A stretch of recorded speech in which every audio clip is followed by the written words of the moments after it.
প্রিয় নবীর মুবারক সফর, প্রিয় নবীর মুবারক সফর। আলহামদুলিল্লাহি রাব্বিল আলামিন ওয়াসসালাতু ওয়াসসালামু আলা সাইয়্যিদিল মুরসালিন আম্মা বা'দ ফাআউযু বিল্লাহি মিনাশ শাইতানির রাজীম বিসমিল্লাহির রহমানির রহিম। আসসালাতু ওয়াসসালামু আলাইকা ইয়া রাসূলুল্লাহ ওয়া আলা আলিকা ওয়া আসহাবিকা ইয়া হাবিবাল্লাহ। আসসালাতু ওয়াসসালামু আলাইকা ইয়া নবিয়াল্লাহ ওয়া আলা আলিকা ওয়া আসহাবিকা ইয়া নূরাল্লাহ।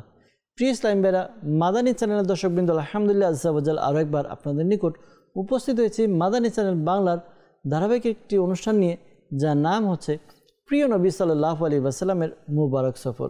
দর্শকবৃন্দ, যারা আমাদেরকে এই মুহূর্তে দেখছেন বা শুনছেন, আপনাদের সকলকে জানাই আন্তরিক শুভেচ্ছা এবং অভিনন্দন। আলহামদুলিল্লাহ, আমরা চেষ্টা করেছি এই অনুষ্ঠানের প্রতিটি পর্বে আমাদের প্রিয় নবী রাসূল আরবি সরকারে দু আলম সাল্লাল্লাহু তাআলা আলাইহি ওয়াসাল্লামের যে সফরগুলো হয়েছে, জীবদ্দশায় যে সফর করেছেন, যেখানে যেখানে সফর করেছেন, এই সফরের কিছু বিষয়গুলো আমরা তুলে ধরার চেষ্টা করি, আর এখান থেকে কিছু শিক্ষণীয় মাদানী ফুল আমরা নিয়ে নিজের জীবনে বাস্তবায়ন করার চেষ্টা করি, আমরা আমাদের জীবনকে সুসজ্জিত করতে পারি। তো প্রিয় ইসলামী ভাইরা, আমরা বেশ কিছু সফর নিয়ে আলোচনা করেছি, যেমন প্রিয় নবী সাল্লাল্লাহু আলাইহি ওয়াসাল্লাম দুনিয়াতে তাশরিফ নিয়ে আসার পরে বিবি হালিমা সাদিয়া রাদিয়াল্লাহু তাআলা আনহা তার বাড়িতে সফর করেছেন ওই ছোটোবেলায়। এরপর প্রিয় নবী সাল্লাল্লাহু আলাইহি ওয়াসাল্লাম তার চাচা আবু তালিবের সাথে বিভিন্ন জায়গায় ব্যবসার কাজে সফর করেছেন। কখনো মা খাদিজাতুল কুবরা রাদিয়াল্লাহু তাআলা আনহা তার ব্যবসার কাজে বিভিন্ন জায়গায় সফর করেছেন। আবার কখনো বা আল্লাহ নবী সাল্লাল্লাহু আলাইহি ওয়াসাল্লামের দ্বীনের প্রচার করার জন্য, ইসলামের দাওয়াত দেওয়ার জন্য সফর করেছেন। যেমনটি আমরা শুনেছিলাম, তায়েফের জমিনে আল্লাহ নবী সাল্লাল্লাহু আলাইহি ওয়াসাল্লাম সফর করেছেন। সেখানে তায়েফের যারা বড় বড় সরদার ছিল, ওই সময় নেতা ছিল, তাদেরকে দাওয়াত দেওয়া হয়েছে, তারা মানেনি। পরবর্তীতে সেখানেও ভালো দাওয়াত হয়েছে, প্রচার হয়েছে, প্রসার হয়েছে। তো এইভাবে আমাদের প্রিয় নবী সাল্লাল্লাহু তাআলা আলাইহি ওয়াসাল্লাম বিভিন্ন জায়গায় সফর করেছেন, বিভিন্ন উদ্দেশ্যে সফর করেছেন। তো আমরা একটি সফর নিয়ে আলোচনা করছিলাম, ওই সফরটি কি আমরা জানবো ইনশাআল্লাহ তাআলা। তো এর পূর্বে আসুন আমরা দুরুদে পাক পাঠ করা ফজিলত সম্বলিত একটি হাদিসে মোবারকা শ্রবণ করি। আলহামদুলিল্লাহ, দাওয়াত ইসলামী মাদানী চ্যানেল প্রিয় নবী সাল্লাল্লাহু আলাইহি ওয়াসাল্লামের দুরুদে পাককে এত জনপ্রিয়তা দিয়েছে, প্রিয় নবী সাল্লাল্লাহু আলাইহি ওয়াসাল্লামের দুরুদে পাককে এত প্রচার করেছে। জনপ্রিয়তা বলতে যেভাবে দাওয়াতি ইসলামী এর প্রসার করছে, অন্য কেউ করেনি। মানুষের যারা দাওয়াতি ইসলামীর সাথে রিলেটেড, তারা দুরুদে পাক পড়ার প্রতি আগ্রহী হয়ে যায়। দাওয়াতি ইসলামীর সংস্পর্শে থেকে তারা কি করেছে, দুরুদে পাক পাঠ করার জন্য ব্যাকুল হয়ে গিয়েছে।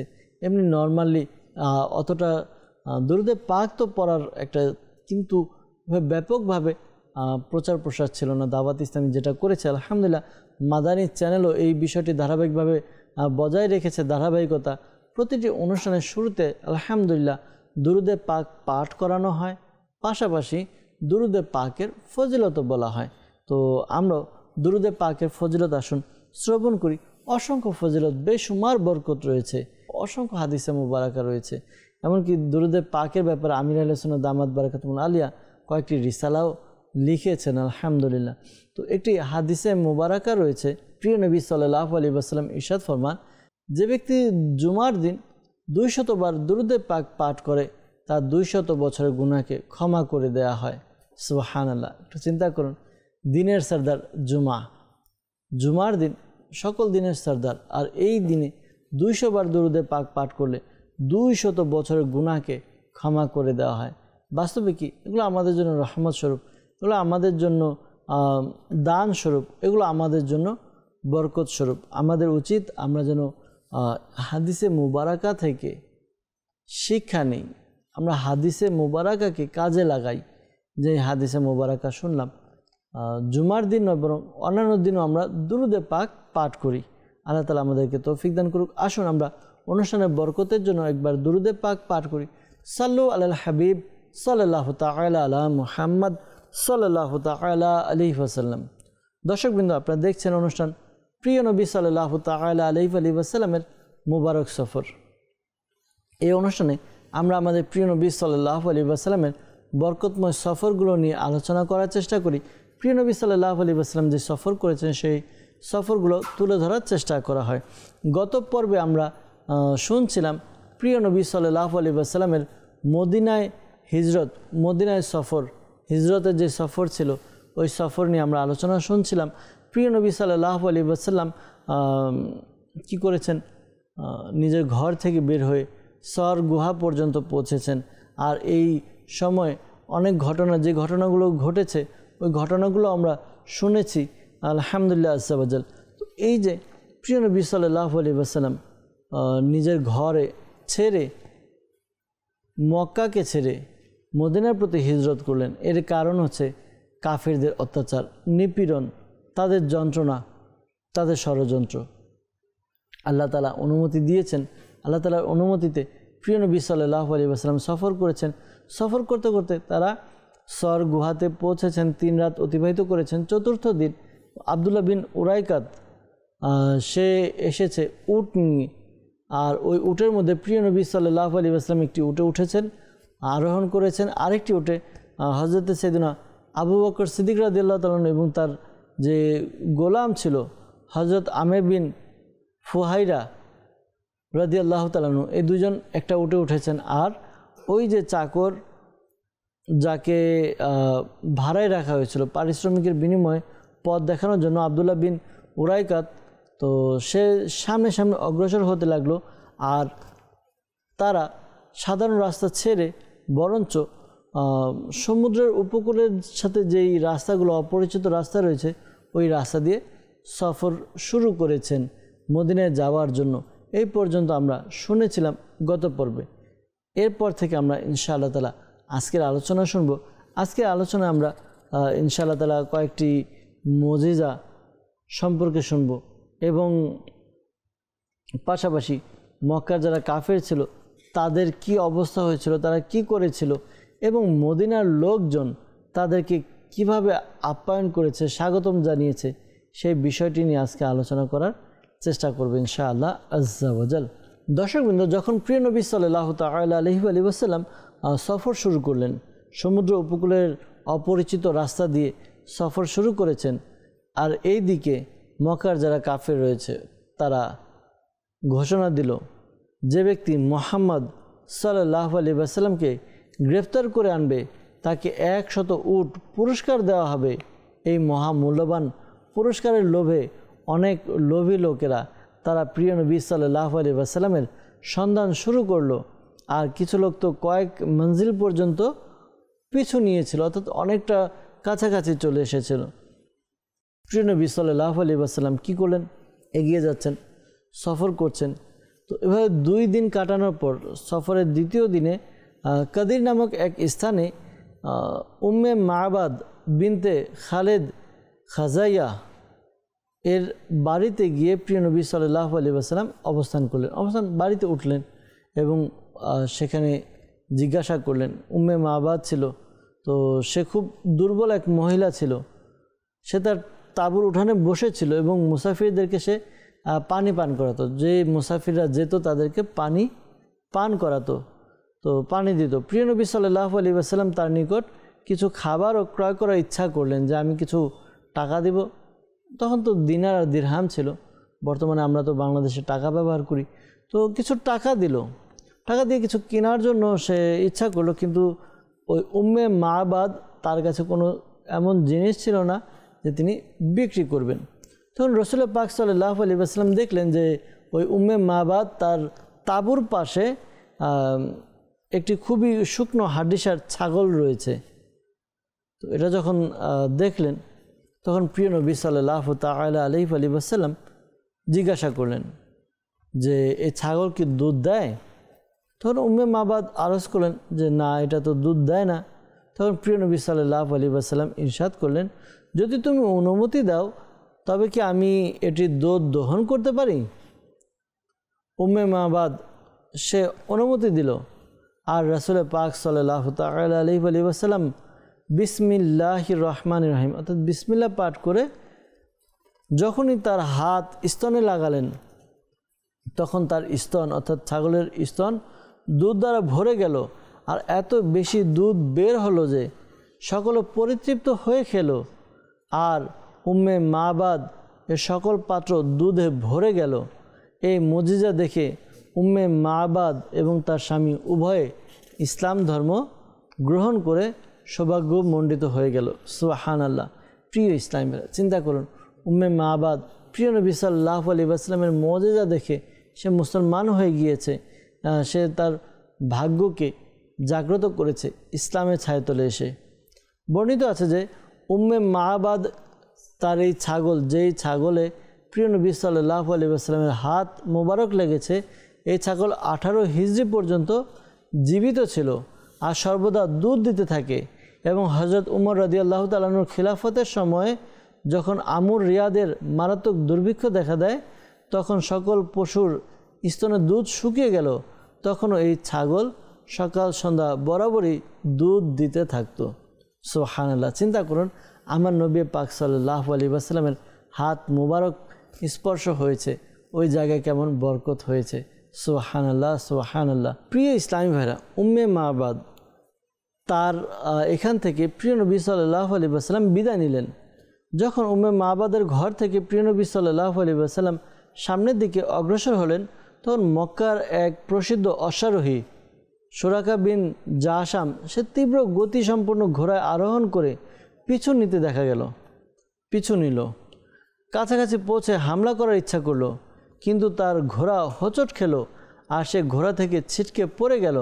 কিন্তু 100 উটের পুরস্কার, ওই যে পুরস্কার ঘোষণা করা হয়েছিল 100 উট পুরস্কার হিসেবে দেওয়া হবে যে মুহাম্মদ সাল্লাল্লাহু আলাইহি ওয়াসাল্লামকে গ্রেফতার করে নিয়ে আসবে।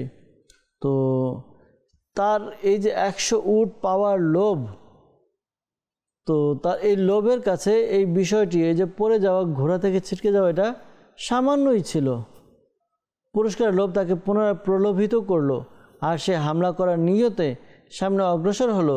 তখন রাসূল পাক সাল্লাল্লাহু আলাইহি ওয়াসাল্লামের দোয়ার ফলে পাথরের জমিনিতে, অর্থাৎ ওই সেখানে মক্কায় যারা গিয়েছেন তারা দেখেছেন পাহাড়গুলো, সেগুলো হচ্ছে পাথরের। তো জমিন ছিল, ওই জমিনও পাথরে ছিল। যখন প্রিয় নবী সাল্লাল্লাহু আলাইহি ওয়াসাল্লাম দোয়া করলেন, তো দোয়ার ফলে পাথরি জমিতে তার ঘোড়া, অর্থাৎ সুরাকা যে ছিল, তার ঘোড়া হাঁটু পর্যন্ত মাটিতে ধসে গেল। সুরাকা এই মুজিজা দেখে ভয়ে ও আতঙ্কে কাঁপতে লাগলো এবং বাঁচাও বাঁচাও বলে চিৎকার করতে লাগলো। রাসূল আকরাম সাল্লাল্লাহু আলাইহি ওয়াসাল্লামের অন্তর দয়া ও মমতার সমুদ্র ছিল। সুরাকার অসহায়ত্ব এবং কান্নাকাটির কারণে আমাদের প্রিয় নবী সাল্লাল্লাহু আলাইহি ওয়াসাল্লামের রহমতের সাগরে ঢেউ উঠল। দোয়া করে দিলে জমিন তার ঘোড়াকে ছেড়ে দিল। এরপর সুরাকা আরজ করলো যে আমাকে নিরাপত্তা সনদ লিখে দিন। সুবহানাল্লাহ, কেমন ভাগ্যবান! সুবহানাল্লাহ। প্রিয় নবী সাল্লাল্লাহু আলাইহি ওয়াসাল্লামের আদেশে হযরত আমির বিন ফুহাইরা রাদিয়াল্লাহু তাআলা আনহু সে সুরাকার জন্য নিরাপত্তার বার্তা লিখে দিলেন। সুরাকা এই লেখাটি নিজের থলেতে রেখে নিল এবং ফিরে গেল। পথে যে ব্যক্তি প্রিয় নবী সাল্লাল্লাহু আলাইহি ওয়াসাল্লামের সম্পর্কে জিজ্ঞাসা করত, সুরাকা সে তাকে ওই বিষয়টি একটি কথা বলে ফিরিয়ে দিত যে আমি অনেক দূর পর্যন্ত সন্ধান করেছি, কিন্তু তিনি সাল্লাল্লাহু আলাইহি ওয়াসাল্লাম এই দিকে নেই। ফিরে আসার সময় সুরাকা কিছু সফরের পাথেও রাসূল পাক সাল্লাল্লাহু আলাইহি ওয়াসাল্লামের খিদমতে উপহার হিসেবে প্রদান করেছিল, কিন্তু প্রিয় নবী সাল্লাল্লাহু আলাইহি ওয়াসাল্লাম তা গ্রহণ করেনি। সুরাকা ওই সময়ে তো মুসলমান হয়নি, সে ওই সময় মুসলমান হয়নি, কিন্তু প্রিয় নবী সাল্লাল্লাহু আলাইহি ওয়াসাল্লামের মহত্ব এবং ইসলাম ধর্মের সত্যতার মোহর তার অন্তরে বসে গিয়েছিল।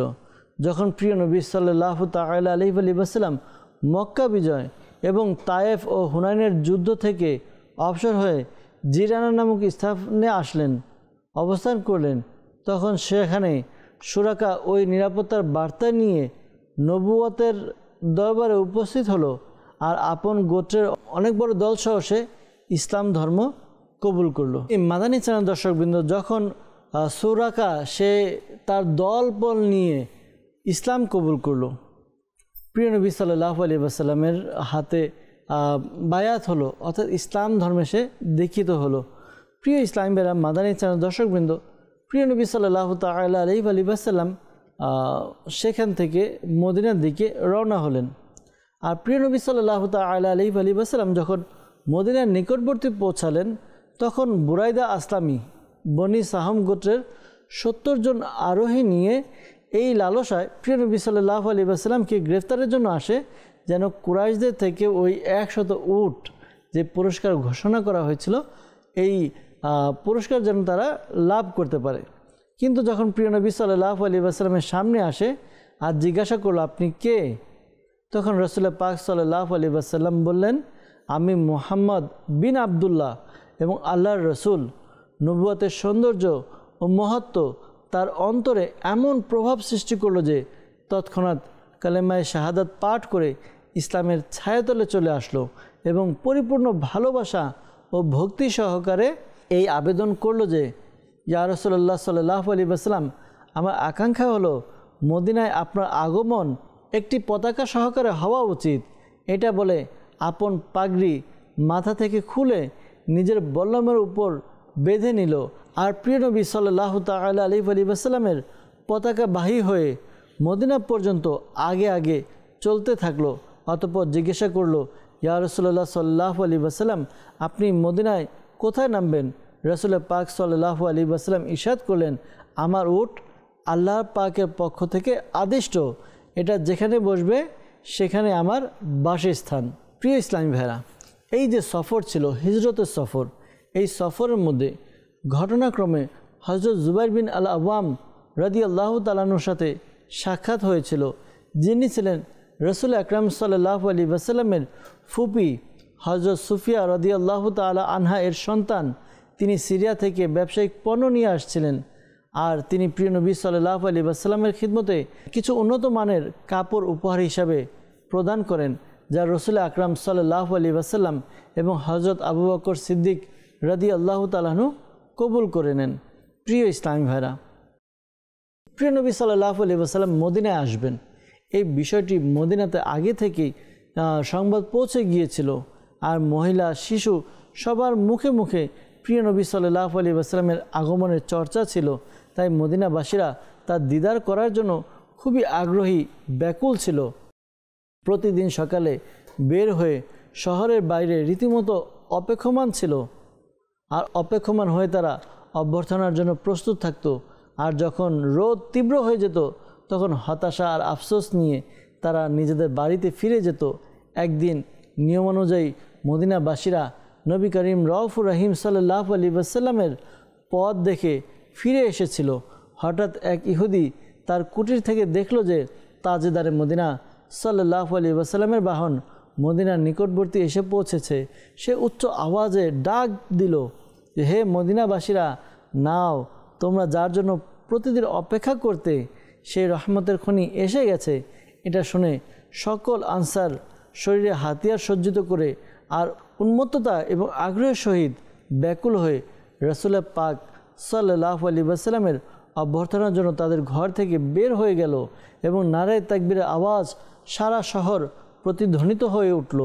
মদিনায় মুনাওয়ারা থেকে 3 মাইল দূরে, যেখানে এখন মসজিদে কুবা নির্মিত হয়েছে, 12ই রবিউল আউয়াল রাসূল পাক সাল্লাল্লাহু আলাইহি ওয়াসাল্লাম আগমন করেন এবং আমর বিন আউফের গোত্রের বংশে হযরত কুলসুম বিন হাদম রাদিয়াল্লাহু তাআলা আনহু এর বাড়িতে তাশরিফ আনেন। বংশের অধিবাসীরা এই গর্ব ও মর্যাদার কারণে উভয় জগতের দাতা প্রিয় নবী সাল্লাল্লাহু আলাইহি ওয়াসাল্লাম আজকে তাদের মেহমান হয়েছে। তারা সকলে জোরালোভাবে আল্লাহু আকবারের স্লোগান দিল। চতুর্দিক থেকে আনসারগণ উৎফুল্লতার সহিত আসত আর প্রিয় নবী সাল্লাল্লাহু আলাইহি ওয়াসাল্লামের দরবারে সালাতু সালামের ভক্তিময় উপহার প্রদান করত। অধিকাংশ সাহাবায়ে কিরাম আলাইহিমুর রিদওয়ান, যারা প্রিয় নবী সাল্লাল্লাহু আলাইহি ওয়াসাল্লামের পূর্বে হিজরত করে মদিনায়ে মুনাওয়ারা এসেছিলেন, তারা এই ঘরে অবস্থান করছিলেন। হযরত আলী রাদিয়াল্লাহু তাআলা আনহু প্রিয় নবী সাল্লাল্লাহু আলাইহি ওয়াসাল্লামের নির্দেশ অনুযায়ী কুরাইশদের আমানতসমূহ ফিরিয়ে দিয়ে তৃতীয় দিন মক্কা থেকে রওনা হন। তিনিও মদিনায় চলে আসেন আর ওই ঘরে অবস্থান করেন। আর হযরত কুলসুম বিন হাদম রাদিয়াল্লাহু তাআলা আনহু আর তার বংশের লোকেরা এই সকল পবিত্র মেহমানদের মেহমানদারিতে রাত দিন ব্যস্ত থাকতে লাগলো। প্রিয় ইসলামী ভাইরা, এই ছিল আমাদের প্রিয় নবী সাল্লাল্লাহু তাআলা আলাইহি ওয়াসাল্লামের মদিনায় হিজরতের ঘটনা। প্রিয় নবী সাল্লাল্লাহু আলাইহি ওয়াসাল্লাম মক্কার কাফিরদের অত্যাচার নিপীড়ন থেকে তার যারা মুসলমান হয়েছে, ইসলাম ধর্ম গ্রহণ করেছে, তাদেরকে বাঁচানোর জন্য এই সফর করেছেন। আল্লাহ তাআলার নির্দেশে প্রিয় নবী সাল্লাল্লাহু আলাইহি ওয়াসাল্লাম নিজেও এই সফরের মধ্যে অংশগ্রহণ করেছেন, সফর করেছেন। মক্কা ছেড়ে, নিজের জন্মভূমি পবিত্র মক্কা নগরী ছেড়ে তিনি মদিনাতে হিজরত করে এসেছেন। আর যখন মদিনাতে এসেছেন তখন মদিনাবাসীরাও প্রিয় নবী সাল্লাল্লাহু আলাইহি ওয়াসাল্লামকে সানন্দে গ্রহণ করেছে। আল্লাহু আকবার। আমর বিন আউফের বংশে সৈয়দুল আম্বিয়া সাল্লাল্লাহু আলাইহি ওয়াসাল্লাম এবং সৈয়দুল আউলিয়া এবং নেককার সাহাবায়ে কিরাম আলাইহিমুর রিদওয়ান নুরানি ইজতিমা এমন পরিবেশ সৃষ্টি হয়েছিল যে হয়তো চাঁদ, সূর্য এবং তারকারাজি আশ্চর্যের সাথে এই জামাতকে দেখে নিজস্ব ভাষায় বলছিল যে এটা নিরূপণ করা কঠিন যে আজকে আসমানের সম্মিলন বেশি আলোকিত নাকি হযরত কুলসুম বিন হাদাম রাদিয়াল্লাহু তাআলার বাড়ি। প্রিয় ইসলামী ভাইরা, প্রিয় নবী সাল্লাল্লাহু আলাইহি ওয়াসাল্লামের মাক্কি জীবন শেষ হয়ে প্রিয় নবী সাল্লাল্লাহু আলাইহি ওয়াসাল্লামের মাদানী জীবন শুরু হয়েছে এই মদিনার হিজরত দিয়ে। আমাদের উচিত আমরা প্রিয় নবী সাল্লাল্লাহু আলাইহি ওয়াসাল্লামের সফর মোবারক, এই সফর থেকে শিক্ষা গ্রহণ করা। সফরের মধ্যে বিভিন্ন রকম পরীক্ষার সম্মুখীন হতে হয়, বিভিন্ন রকম সমস্যার সম্মুখীন হতে হয়, বিভিন্নভাবে আমাদের কঠিন সময় যায় এই সফরে। আমাদের ধৈর্য ধারণ করা উচিত। অনেকে সফর করতে গিয়ে অনেক কষ্টের সম্মুখীন হয়, তো তার ধৈর্য ধারণ করবে। প্রিয় নবী সাল্লাল্লাহু আলাইহি ওয়াসাল্লাম তার জীবদ্দশায় কতগুলো সফর করেছেন।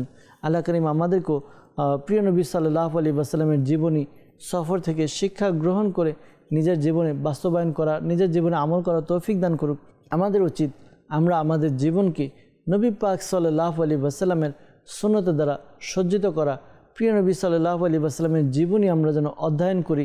প্রিয় নবী সাল্লাল্লাহু আলাইহি ওয়াসাল্লামের জীবনী যখন আমরা পড়ব, শুনবো, জানবো, তখন আমাদের এই বিষয়টি আরও ভালো হবে যে আমরা প্রিয় নবী সাল্লাল্লাহু আলাইহি ওয়াসাল্লামের জীবনের আঙ্গিকে নিজেকে গড়ে তুলব। আল্লাহ করিম আমাদেরকেও সুন্নতের উপর আমল করা, নিজের জীবনকে সুন্নত অনুযায়ী সাজানো তৌফিক দান করুক। দর্শকবৃন্দ, আজকে হিজরতের ব্যাপারে, হিজরতের সফর সম্পর্কে শুনেছি। ইনশাআল্লাহ তাআলা আগামী পর্বে নতুন আরেকটি সফর সম্পর্কে আমরা আলোচনা করব। ততক্ষণ পর্যন্ত ভালো থাকেন, সুস্থ থাকবেন, মাদানী চ্যানেলের সঙ্গে থাকবেন। সাল্লু আলাল হাবিব সাল্লাল্লাহু তাআলা আলা মুহাম্মদ সাল্লাল্লাহু তাআলা আলাইহি ওয়াসাল্লাম। প্রিয় নবীর মুবারক সফর, প্রিয় নবীর মুবারক সফর।